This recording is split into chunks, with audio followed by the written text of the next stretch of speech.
Haleluya, Salam saudaraku sekalian, kita bertemu kembali dan kita akan sedikit berbicara tentang sebuah konflik internal antara suami dan istri.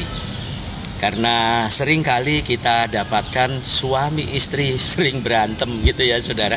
Apalagi di zaman wabah seperti ini. Dan parahnya ketika situasinya makin menakutkan dan akhirnya pemerintah mengambil keputusan untuk tinggal di rumah, maka suami istri keseringan tinggal di rumah dan akhirnya malah cekcok.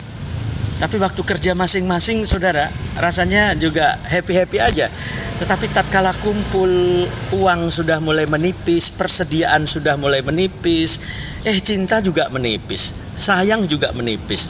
Nah, kalau kita berkata bahwa kita mengasihi dan mencintai istri kita, mencintai suami kita, mau keadaan apapun saudara, harusnya tidak berpengaruh terhadap cinta, terhadap kasih sayang. Karena sebenarnya cinta dan kasih sayang itu tidak bergantung kepada uang saudara, bergantung kepada hati dan kesadaran kita.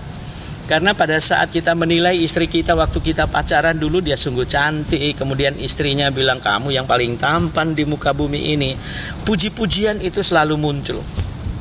Kalau kita belajar dalam kitab Kidung Agung, Salomo itu senantiasa memuji-muji istrinya yang bernama Sulamit.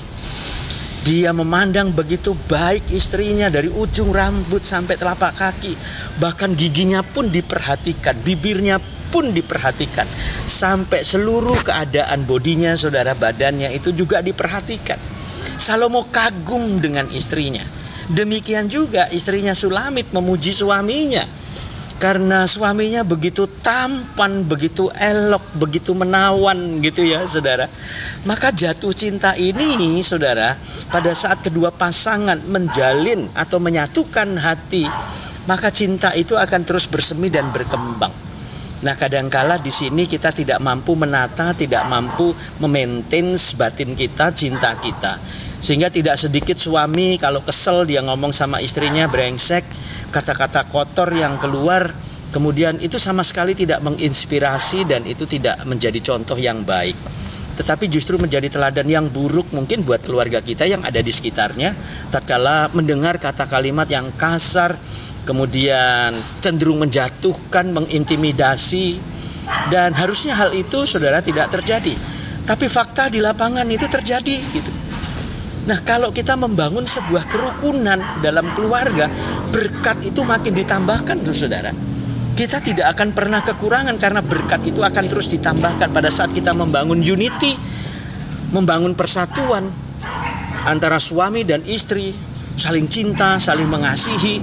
Maka yang muncul adalah satu, kesejukan di dalam keluarga, kehangatan di dalam keluarga, cinta kasih dalam keluarga, romantika dalam keluarga, keharmonisan dalam keluarga, itu ada di sana semua.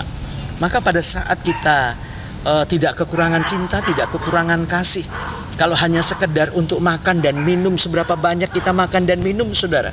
Dan kita teringat firman Tuhan mengingatkan kepada kita, asal ada cukup makan dan minuman saja, itu harusnya kita pantas untuk bersyukur kepada Tuhan. Karena sampai hari ini Tuhan masih menyediakan makan minum buat kita, sehingga kita tidak kekurangan. Marilah saudara jangan terus berselisih paham antara suami istri, tetapi rukunlah, karena di dalam kerukunan ada berkat yang disediakan. Sukses buat saudara, dan Tuhan Yesus memberkati.